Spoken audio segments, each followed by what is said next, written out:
What is up? Welcome to another episode of the Circle of Debate podcast with my co-host Matthew, the Carbonation Cabron Cartagena, the Matt Hatter, and I am Chris CK1.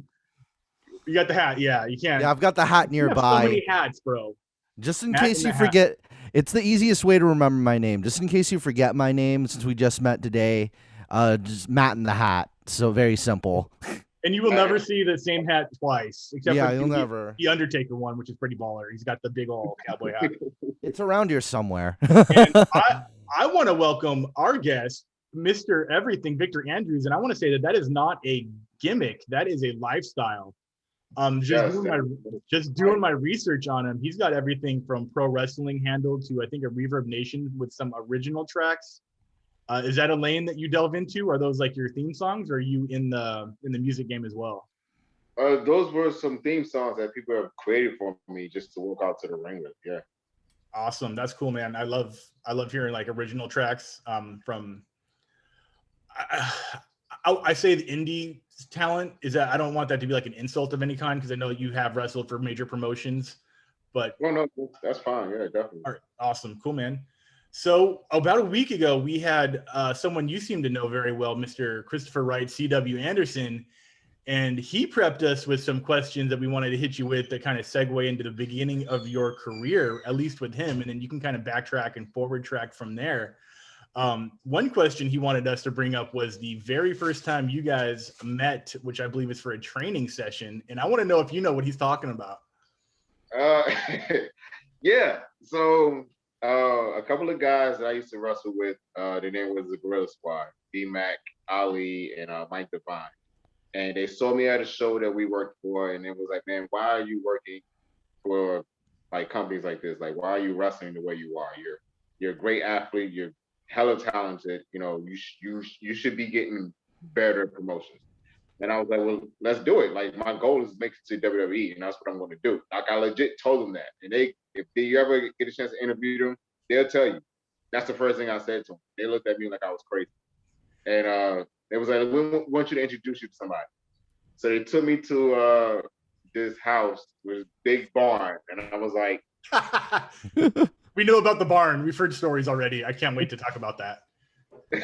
I'm looking around. I'm like, this is a barn. These guys are going to jump me. And it's either going to be me or them. And I'm going to at least take at least one. I'm going to take out one at least. These are huge guys, like 6'4". I think the shortest one is 6'2", 300 plus, each of them. I'm going to take out at least one of them.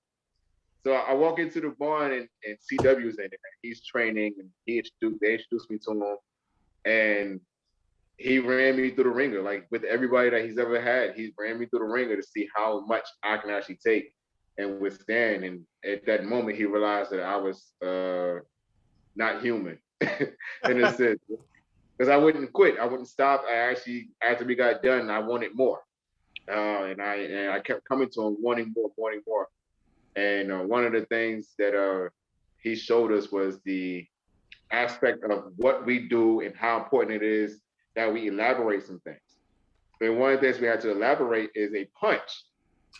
And his example is, if there's fans out way up in the top paying the $2, $3, $5 tickets at Madison Square Garden, and you throw a punch to somebody, they're not going to see it if you do it like this.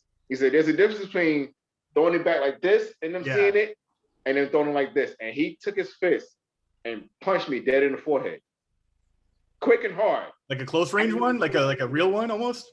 Like a real one, yeah. No, almost a real one. Like, bow, punched me in the forehead, and I looked and I was like, am I supposed to react to that? Because the way I want to react, I don't think I should, because he's about to be my trainer and we'd be here fighting. But it was at that moment he realized that I was not somebody that's going to quit. So yeah, you know, I've been with him since 2011. I said 2011, 2010. Nice. Yeah, he mentioned that he has a very traditional aspect to his training regimen that's old school. Obviously, he comes from that old school generation where wrestling school will start with like 40 to 50 guys the first day. That'll drop to about 10 by the end of that day, and only 2 will show up the next day. And you were one of the ones that had come back, which is super impressive. Because I've been to schools. I haven't been through that Hell Week, but I've seen that type of school in person, and it never looked appetizing, although efficient. Obviously, the power plant where he had come out of, that was exactly their motto, was like, if you don't finish today, you're not coming back, and we're not having you back. So to last that first day alone with that intensity, obviously says something to yourself and to him. He had mentioned yeah, go ahead. Oh yeah, no, I was saying with like the conditioning and the training in that school, I've only just recently, just in recent months, this is how much of a noob I am to like wrestling conditioning and training. Did you guys do the Karl Gotch deck of cards or the Karl Gotch Bible as one of the trainings, like where they have the deck of cards and then you have to do a different type of calisthenic depending on which card? Well, I do that every now and then.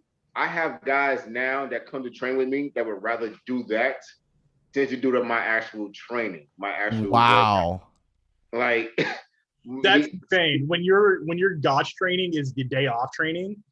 Wow, yes. That's crazy. Holy shit! How we do is the Gotch training for a warm up. What? That's the warm up. That's the warm up. I love that. That's your sprints. That's your go outside before you show up. Yeah, is it? It's the whole deck of cards too, right? Yes. My God. That's nice. CW tells me all the time that he believes that I'm just psychotic because the way my energy works, the more I use it, the more I get.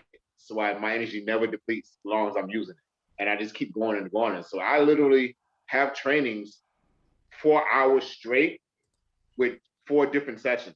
So like I have people come in for an hour each time in a 4-hour period, and I'm going the entire time.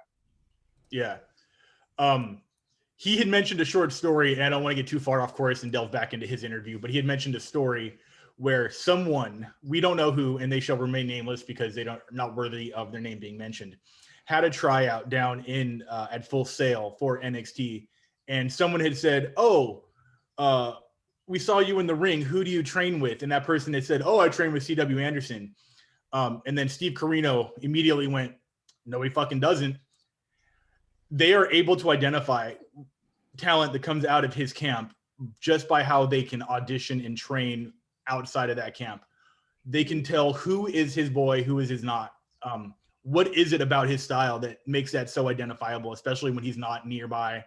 And if you don't know a guy is a CW guy, you can still tell that is or is not. What is it about his training style that makes that so distinct?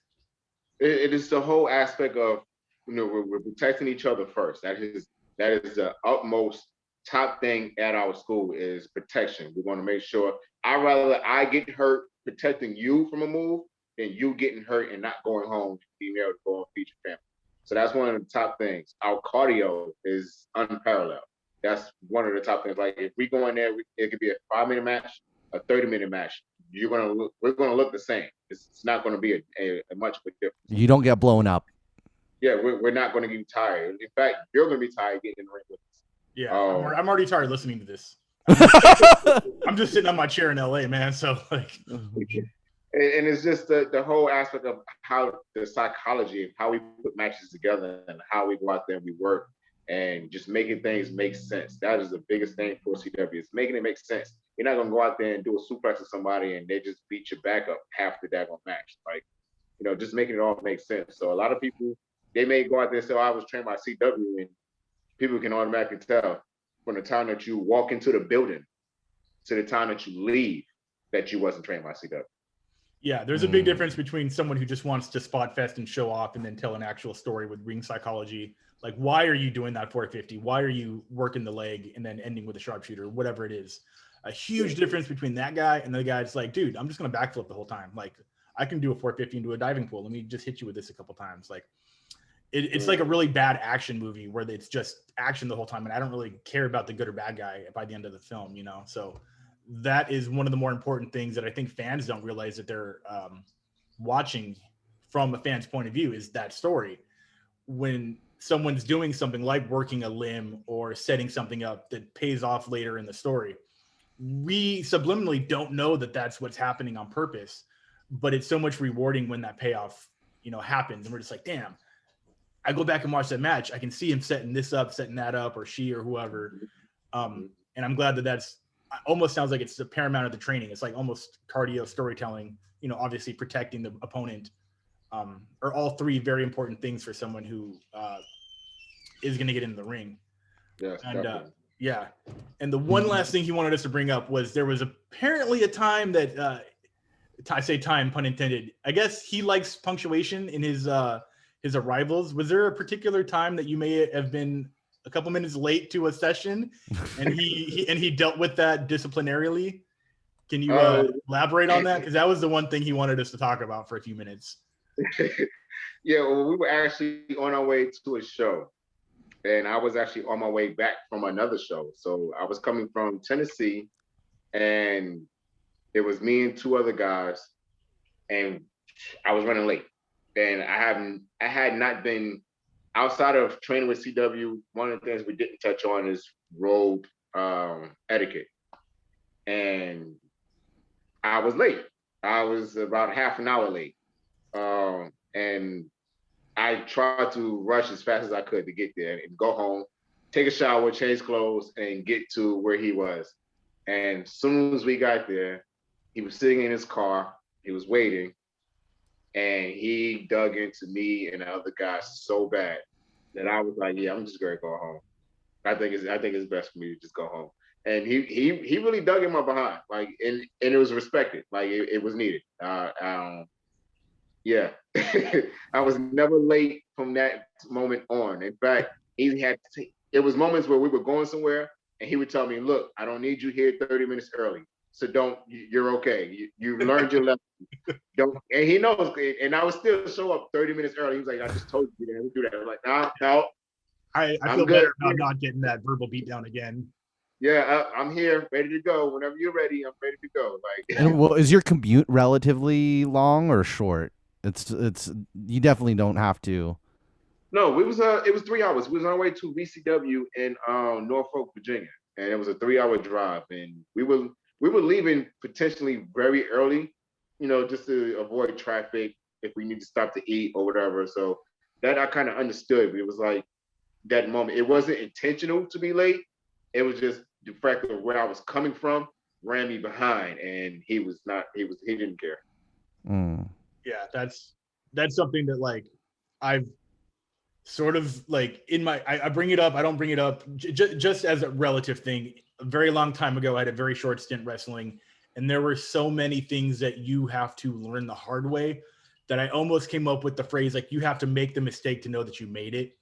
Like, I've had my head stepped on in a Royal Rumble because I didn't know I wasn't supposed to bump, and I never did it again. Guys, like, I stepped on your head so you remember to never bump in a 30-man match. I'm like, I'm gonna never do that because you imprinted that into my brain literally with your foot.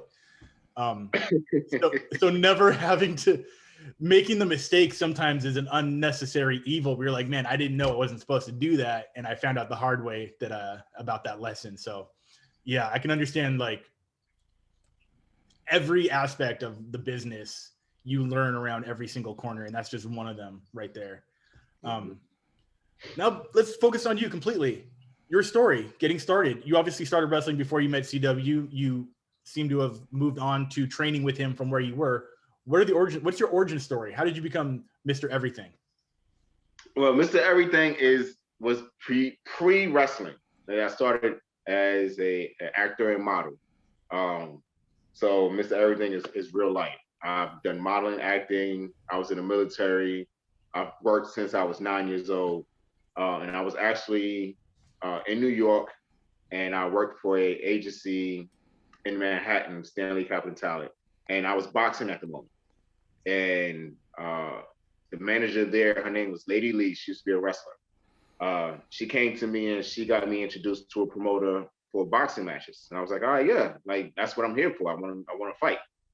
And I did the New York Golden Gloves tournament. And I lost my first fight by 1 point. They gave it to the other guy because he was well known or whatever.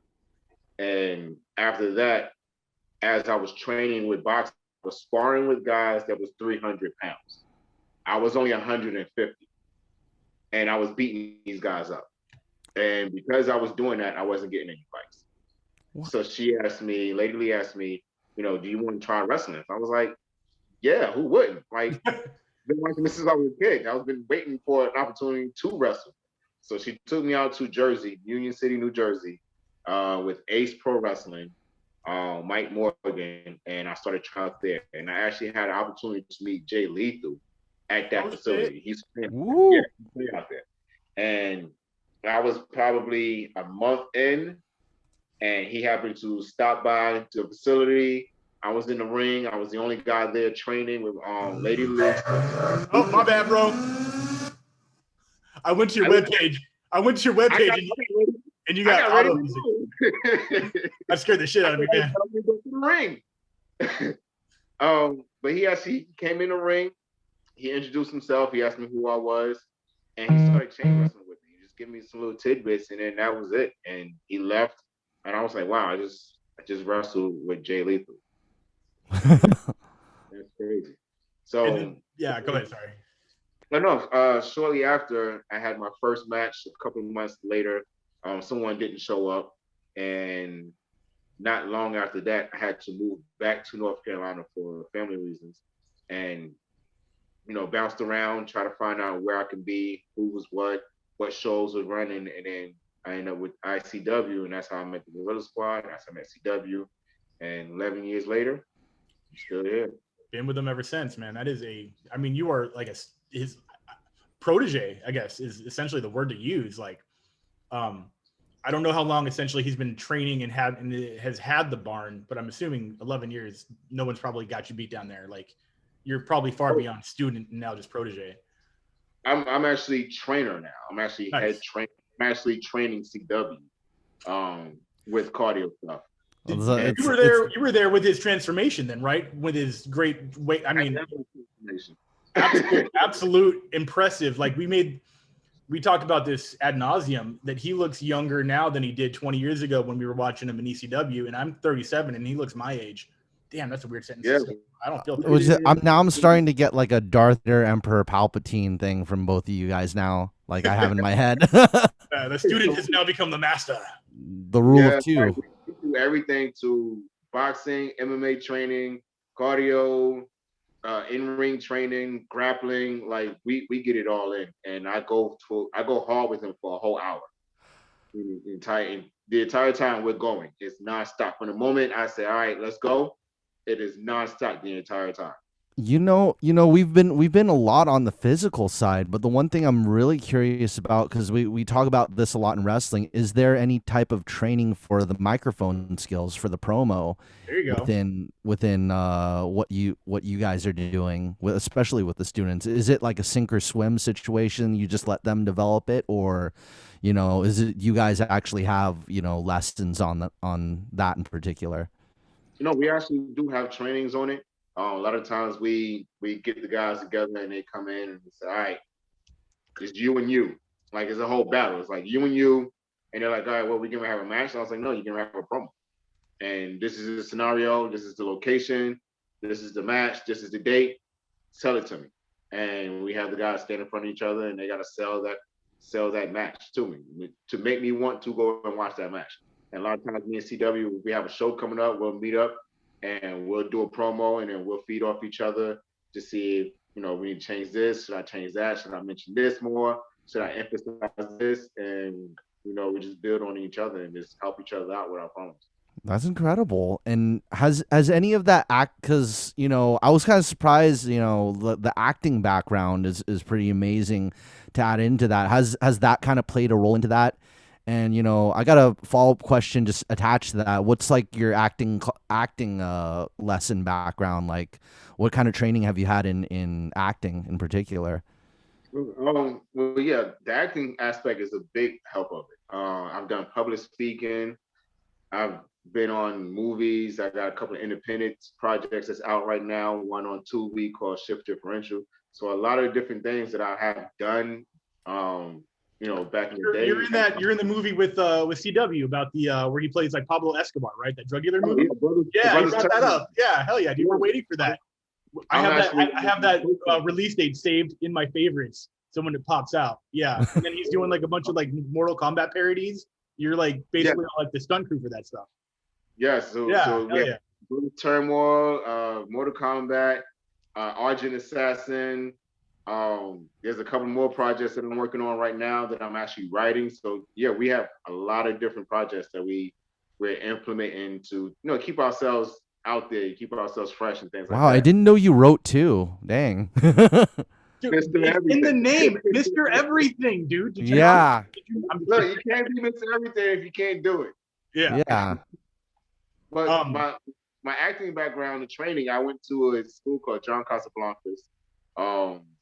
And I learned some acting aspect there. And then I just kind of went and did some extra work, some background things, and just kind of made my way through the acting. It's helped a whole lot with my promos, being on TV, never being nervous. I've never been nervous in the ring, on TV, or anything. It's really like, it's always the ones with a lot of humor that like go so far, because everybody talks about like The Rock. Everybody remembers The Rock as being like a really funny guy, like back in the day, rather than like just the tough, straight, the serious promos compared to like the fun, goofy ones where, so I mean, what genre of, of film have you been like most, like, would you say is like your wheelhouse or you're most comfortable in? Like, would you want to do like action, comedy, drama, like where are you in that range? Look, I am Mr. Everything. There we go. That's enough. That's the answer. Right. I mean, I hear they're making a Fast and Furious 17, so I mean, you might be able to get on that casting call. Hey, listen, I'm with it. I'm ready. Like, if you can do it all. Me is my son. But I'm attached to all genres. I wrote a horror film that's getting ready to be produced. I'm getting ready to write a psycho thriller. I have an action film. I'm getting ready to write okay, don't tell anybody. Well, when do you want this to come out? Because we can delay this for after a release or surprise. Well, I'm actually writing a Ninja Turtles film. However, they're not turtles. What? Oh, plot Squirtles? twist. But they're still ninjas, right? Yes. Okay, cool. So that's almost all that matters. Teenage Mutant Ninjas. Ooh. I almost thought you said Squirtles, like Pokemon. What is this, a crossover episode? Dude, I would watch that. They're born in human form. Okay, so as if the turtles never got to the ooze and just grew up being ninja. They never turn into turtles. They they're humans who not even brothers, who just happen to meet each other at a boarding school, and they get jumped, and the elder sees what's happening, saves them, teaches them martial arts, and you find out who they are when they graduate from his academy. Ooh. That's awesome.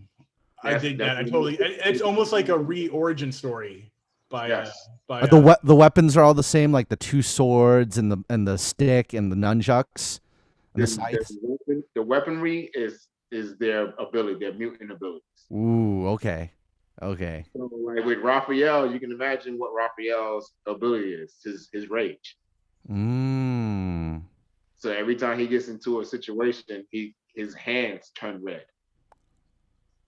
That's pretty cool. That's awesome, dude. I'm not sure what your age is, but I grew up in the prime time, early 90s, late 80s Ninja Turtles Saturday morning cartoon with the toys. So that hits all my spots, man. I love everything Ninja, Turtles, cartoon animation, superhero. Like, that is right in my wheelhouse as a fan. That is for darn sure. Thank you. Yes. That's fantastic, man. And if that ever, not ever, when that has more information you're able to supply with us, hit us up. We'll promote the hell out of that if we can. If you got dates, names, when that road comes, we'll cross it for you for sure. Thank you. I appreciate that. Yeah, no worries, man.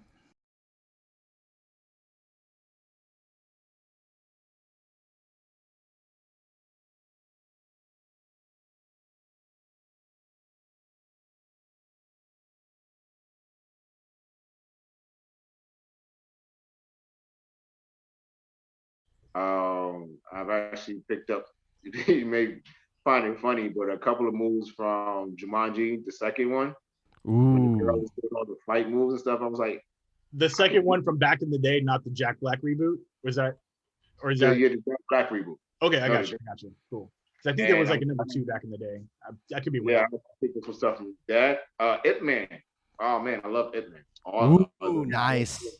That There's a you lot of a that little right bit of now. that Wing Chun straight up. Yes, definitely. The sticky hands and the pak sao, you know. Are Ooh, you a big martial arts guy, like in general, like martial arts movies then? Or yeah, martial arts just in your daily life, like practicing it itself.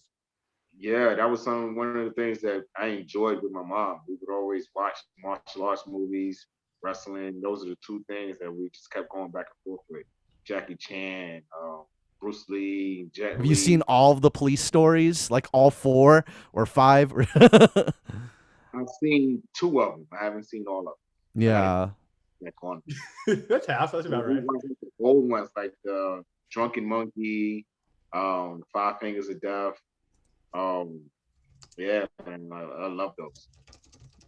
That physical comedy in there too, like the one where Jackie Chan's in that monkey speedo. I remember that one. Jackie Chan needs more recognition. Like that man is superb, superb. It's like one of the food groups of movies. That's just Jackie Chan movies are their own genre, pretty much. Yeah, he definitely was like, I don't want to say the second coming of Bruce Lee, but he definitely reintroduced Americans to that Hong Kong style of action flick that Yes, I think it was what was it called? Not something with a bird name, Thunderhawk or Hawk of the Warhawk or something was like his first big breakthrough American style. Condor? Movie. Yeah. What's up? Oh, I've got Google right here. Flight of the Condor? It's Operation Condor. Operation Condor. Bam, you nailed it. And I'm the guy because the video store. But yeah, that was like the movie that like reintroduced America and the Western culture to what can happen. Then he went to Rumble in the Bronx. Rumble in the Bronx. That's so good. Yeah. That's my go-to. It's like, have you seen my sister? She's pretty. I'm like, what? Didn't he like take out like 45 guys with a light bulb? They were like, we could take him. He's like unscrews the light bulb and he just like kills them all. I'm like, dude, what? Then the fact that he always done his own stunts. Like I always loved that. Like he done all his own stunts. I'm like, yes, that's what I want to do. That's me right there. Yeah. There's a story he told on like Letterman or Leno where he kept going to a doctor later in his life and he kept getting this bulge in his knuckle. He's like, I think I have a tumor or cancer in my knuckle. So he goes to a doctor and they're like, you have a tooth. He's like, oh. He's like, how did you get a tooth in your knuckle? He's like, I punched a guy like 30 years ago. And like, yeah, it fused to your hand and it's growing. He's like, I'm serious. Look, Google it. And he's like, I'm gonna keep this as a souvenir. I'm like, that's disgusting and terrifying at the same time. Wow. Yeah. Hey, he owns a hotel. He could have a tooth in his hand. Yeah, unless it's like vital to his existence, he can do whatever he wants. The fact that he's like 70 and still literally kicking is puts me to shame for sure because I have a hard time getting out of my bed. No, I'm just kidding. I'm gonna have to come to California and do some work now with you because you've mentioned your inability to physically do things quite often. Yeah. No, quarantine's made me lazy. They closed my gym, and I don't like running out in the streets of Hollywood because it's there's a public safety issue going on out here with not only quarantine but people that have a harder time finding a place to live indoors. So yeah, my apartment has a gym which I do utilize, but it is also closed. So yeah, and I'm only making lazy jokes because of quarantine. I want to gas Chris up big time though, because he really wants to get back into it. So I want to gas up my co-host. Like play by play is my goal. Him getting back in the ring is his. Yeah. So. I just want my cardio back to where it was. I remember days where our opening drill for when we did train wasn't anything compared to what you do by a long stretch, but we do this thing where it'd be like 10 of us and we'd run about 5 miles. But the person who was last had to run to the front, and then the person who was last after that had to run to the front. So you're constantly having to do a sprint to get to the front. I don't know if there's a name for that technique, but I love that. That was like my favorite thing to do. It's called Indian run. Yeah, I used to do that in track in high school. Yeah, I love that. Those were like knowing that I used to be able to do that, but I can't now. doesn't deter me from. I'm like, I used to be able to, which means I probably still could. I just gotta, someone to kick my ass into overdrive. So if you come out here, I'm a lump of clay right now, man. So it's all good, dude. I'm actually coming to Barstow on the 6th. Oh shit! What you got in Barstow? There's literally nothing there. There's a show out there. Okay. Destination. All right, nice. I know there's a couple of cool. MMA training camps, like I forget, like Cobra. There's a version of Cobra Kai that's out there that's run by Joe Stevenson, but I didn't know they were doing pro wrestling shows. So I'll definitely look into that. We got a workout for you, March, if you're 6th? interested. What, I don't even know what date it is right now. Yeah. So I'm assuming you mean March 6th, not 2 days ago. Awesome, dude. What company is it? I'm gonna look it up right now. Destination 6. Destination 6 and saved. There it is, right there. Yeah, Chris, you said you got a workout for him. I will puke if I have run to a street light. It consists of 2,000 reps straight. Is it like four different workouts, 500 a piece? Yeah, well, you can do as many workouts as you want, 4, 5, 10. All right. I'm definitely interested in. I mean, obviously, I'm definitely interested, but my first days would suck. But I know that I don't go in with delusions. I know what I'm in for once I get back to anything physical. But I mean, like, I got a weight bench, a kettlebell. That's about it. I do what I can. Yeah. So going from the Jay Lethal story up in Jersey to, I mean, you have made the rounds on the indie scene across almost every even major promotion, from NXT to Ring of Honor to CWs. Without questioning your confidence in your dream, where did you know that this was something that, sorry, I got my Logic turned on. Like, you're like, man, I'm doing well at this. This is, I can't believe I'm here. I can't believe I'm in NXT. I'm in Ring of Honor. Like, I can't believe this dream is happening. Was there a moment that clicked where you just soaked it all in and you're like, damn, this is insane? The moment I had that match at NXT. Okay. And it was the end of the match when Heavy Machinery hit me with the compactor.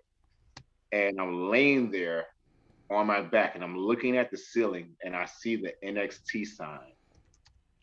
And I'm hearing people like cheering on the outside of me. And I'm looking at the NXT sign. I'm like, yo, I'm really here. Yeah. Like, I'm really in this ring. And as I'm laying there in pain, because those are two huge guys that just crushed me, I'm laying there thinking, not that I'm in pain, but I'm laying thinking, I wonder if somebody would be willing to run to the locker room, get my phone and bring it to me so I can take a picture of this while I'm laying here. Because this is a moment I want to have for the rest of my life. Woo! Like, yeah, go grab that Tyler Breeze selfie stick. Yeah, it was amazing. And the moment that I walked backstage and Heavy Machinery and Lars standing out there, and Matt Bloom was talking to him, and Triple H walks up, and then I walk over there to see if there's anything I need to do better, if there's anything I need to do different, what did I mess up on, anything like that. Matt Bloom looked at me and was like, you were awesome, and walked away. And then Triple H walked up to me, shook my hand, and walked away. And I was like, they hated me. I immediately thought that they hated me. Like, Matt Bloom looked at me and was like, you were awesome, kid, and walked away. Triple H shook my hand, and I was like, and I looked at Steve Corino, I was like, they hated me, didn't they? What did I do wrong? What happened? He was like, no, you were awesome. Thank you, Vic. I love you so much. And I was like, wait, no, because they just walked away. Nobody gave me any feedback. I need feedback. What can I do better? Even asked Heavy Machinery and Lars. They was like, yo, thank you so much. You made us look so good. Thank you so much. I was like, no, wait, that's not what I want to hear. I don't want to hear that I did good. I want to hear what did I do so I can come back and be better. And it was nothing. And I was like, wow, I'm going to be here soon. Yeah. And then COVID hit. And now I'm still sitting here waiting for that soon to come. So, yeah. So from the rumor mill, I don't know these people personally, nor have I ever worked in a capacity like you, but I know that at least Matt Bloom is someone that if you did do something wrong, he's not shy about it. So he's not going to hold back. If they want you and they can correct you, they will find a way to let you know. So I understand being so devastated by not having them, I guess, correct anything you did. You're almost like, I'm not worth their time to fix. You're like, this is too good to be true. There's got to be something wrong. But essentially, there wasn't. The only thing that happened was quarantine hit. And it sounds like they kind of just wanted to stick to their bubble of the roster they had at the time. With hopefully, I don't know, I don't want to get into what you do or do not know about that door reopening or not being shut on you, but hopefully talent-wise, it's just quarantine and they just want to keep the roster as minimal as possible to be, I guess, safe. Well, right now was kind of catching up to me right now. and it's one of the reasons why I work so hard with my workouts and I try to put out as many videos as I can. Is my age. I just turned 39 last Saturday. Bro, you look 24. I'm not even joking. I'm like I said earlier, I'm 37 and I act 12. You can ask anyone on my podcast. But what you just said right now is just like when CW said he was 47-ish. And I'm like, bro, like, nice. Like, just congratulations on that too. Like, you know, what you were talking. Go ahead, Matt. Oh yeah, so what you're talking about, like your experience at NXT, is something actually that's talked about like a lot these days, especially with like some of the success a lot of people are finding. Are you familiar with the term imposter syndrome? It's like, yeah, it's the like you feel inadequate despite your feelings of inadequacy persist despite the evidence of success that you're having. Like an insecurity. Yeah. No, I've never experienced that. So I think that's probably what that NXT thing was, because you're thinking you might not be good enough, but yet you actually did amazing, you know. So it's like you can't. It's you're looking for the evidence of the fact that you didn't do well when you actually did amazing, and you know, like there's just so much evidence of it. You know, it's like the doubts, like turning away your own doubts. Like you should like. But it is always true that we are always our own worst critic, though. Yeah, I think he's got a lot of, he's being humble. Yeah. He's in front of the people that honestly make or break dreams. And three of them were standing right there next to him, ready to do that. But what Chris just said, yeah. And I definitely agree with that. I don't think it's so much me feeling like I was not worth it. I think it's more of that indie mentality that I'm trying to shy away from, where guys come up and they're like, okay, how great was I? You know, a lot of people they want reviews and they want you to tell them how good their 450 was, or, you know, I love this spot and I love that. They just want to hear all the good things. My mentality is I want to hear the bad things. Tell me what I can correct and what I can improve, so that way when I come back again, I can show you that I've improved. You know what I mean? Like, I don't want to be told, yeah, everything was great, because I know there's got to be something. If you can nitpick something, let me know what that something is, so that way I can go and improve that and come back to you. And then you look at me like, yo, all I told you was, you know, run the ropes differently. And you did something so simple as running the ropes differently. So my mentality is, don't tell me how good everything is.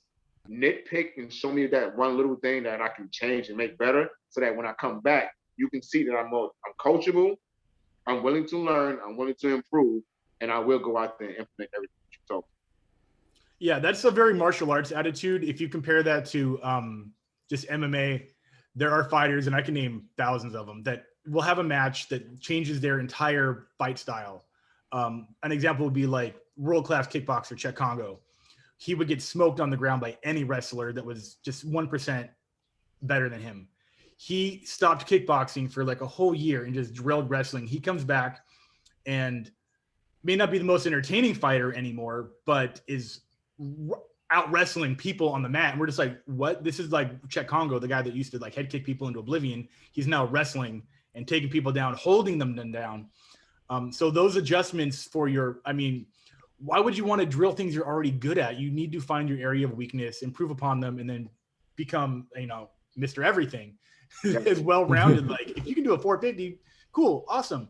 But can you headlock or just tie up or just anything? Like, where is your weakness? And a lot of guys even in the music industry, because I played, a couple shows in music, like, oh, that solo was awesome. I'm like, dude, my solo sucked. They're like, no, you sounded great. I'm like, I went back and I watched it. I watch our podcast. I'll watch this interview and just be like, oh man, I watched an interview we did a couple days ago. I swore too much. I said the F word like 4 times in a row. I sounded like an a-hole.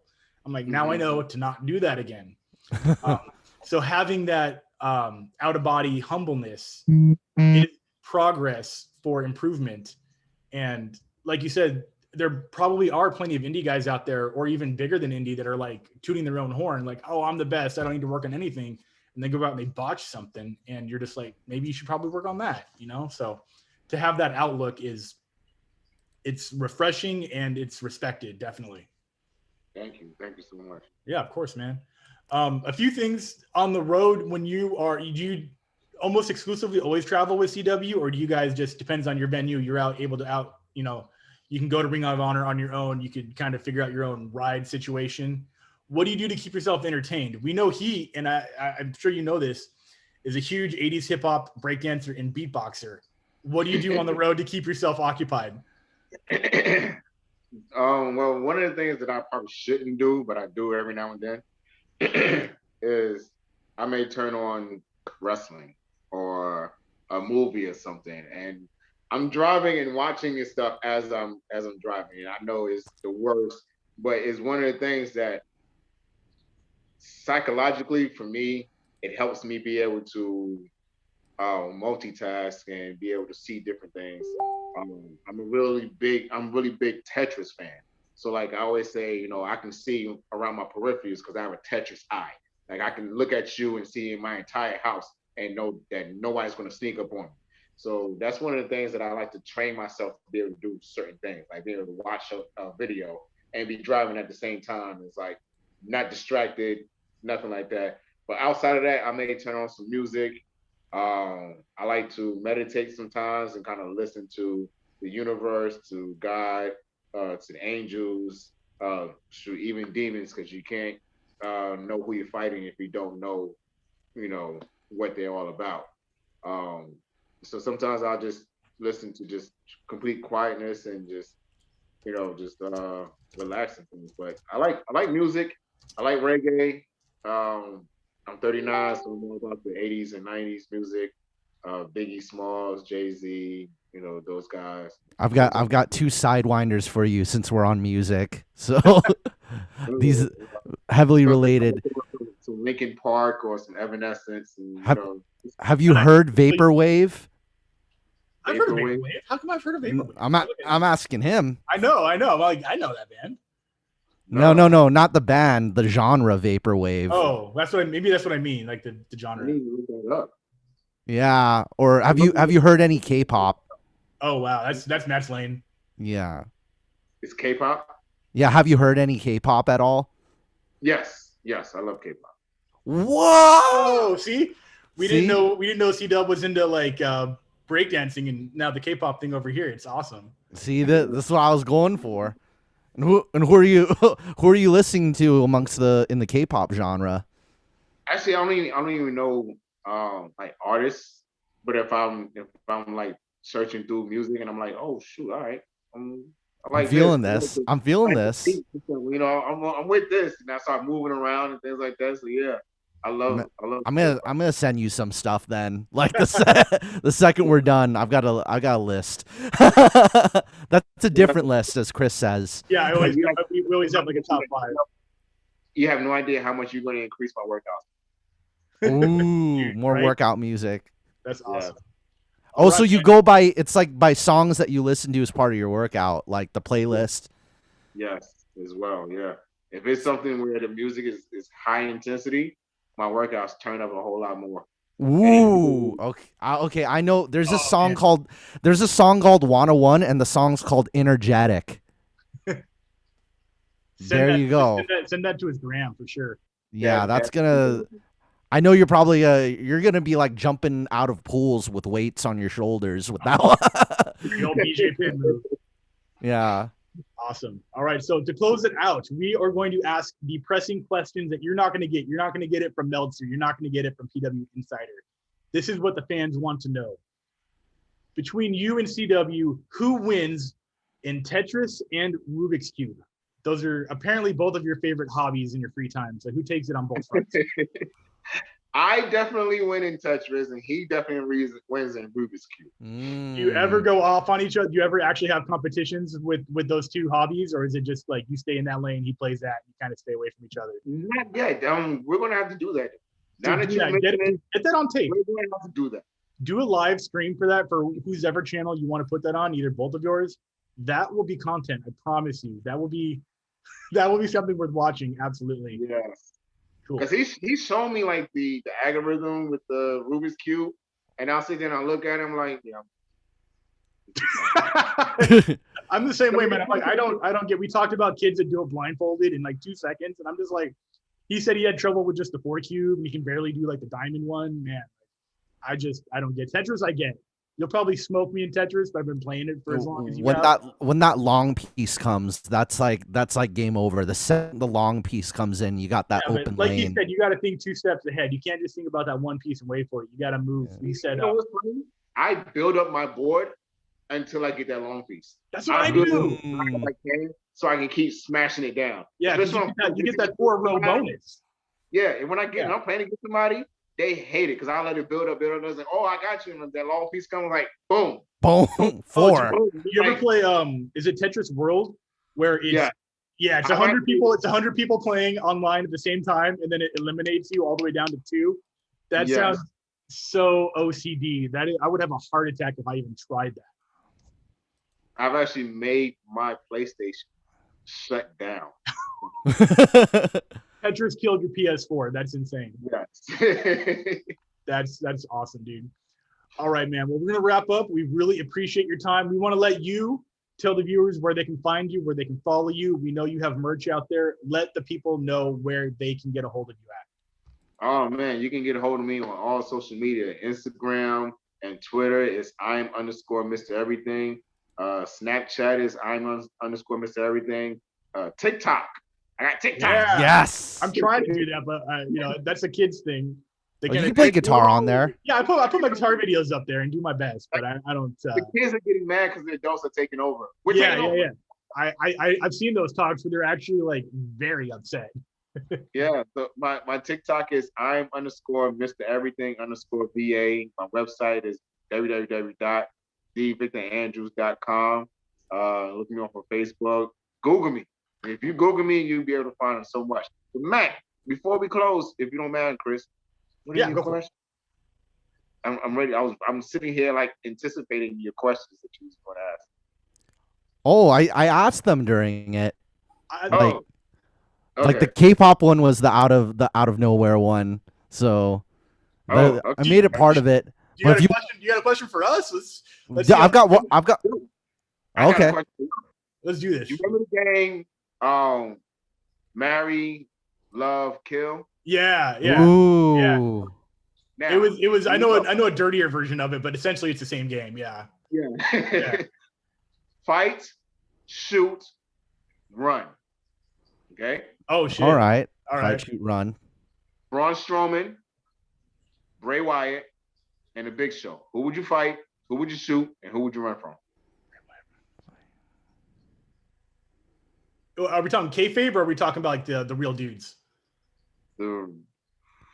Both. Oh shit, man! I would run from Bray because you can't kill that character. We've seen him take like sledgehammers to the face and he just gets up. Shoot? You mean shoot with a gun or like shoot wrestle? With a gun. Oh man! Oh, that's kind of Big Show, man. Sorry about it. And then no, actually, no. I take that back. Probably Braun because I'd rather fight Big Show because I could outrun Big Show. I don't think I could outrun. Yeah, that's what it would be. It'd be, fuck. I don't know. That's a good one. I'm terrified of all 3 of them. They're 14 times bigger than I am. I'd shoot Braun Strowman like right away. I'd shoot Bray Wyatt. I'd run from Braun Strowman because he kind of, he's lank. He's got, He's got that shoulder tackle that he does around the ring. Yeah. Like one or the other of those two, I could switch off. But Big Show, I'd fight him just because he has so many squishy parts that I could hide behind. So I could just grab Mayweather on. knock him out. Like, I mean, if Mayweather, Like, if Mayweather so what I'm gonna knock down anybody. So one of the things I'm gonna do on Big Show is I'm gonna put sticky stuff all over my body, and then I'm just gonna like stick to his back, and then just like crawl on his like the squishy part of his back, and then crawl up his back. And it's like, and he's gonna be trying to like punch around his back. I also think Mayweather tried that and it worked. Yeah, I think Mayweather jumped on his back too. So yeah, I'm just gonna. Big Show. But what do you call it? Is that like a gecko or a lizard with the sticky things on the hands? Yeah. I'm gonna be like that on the center of the Big Show's back. That way he can't, because he's gonna be like, oh, how do I hit this thing?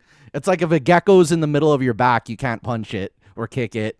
At Paul White, his name is MGC, the God of Music. If you want to find him online and have this, unless you Paul White, then you pretty much start.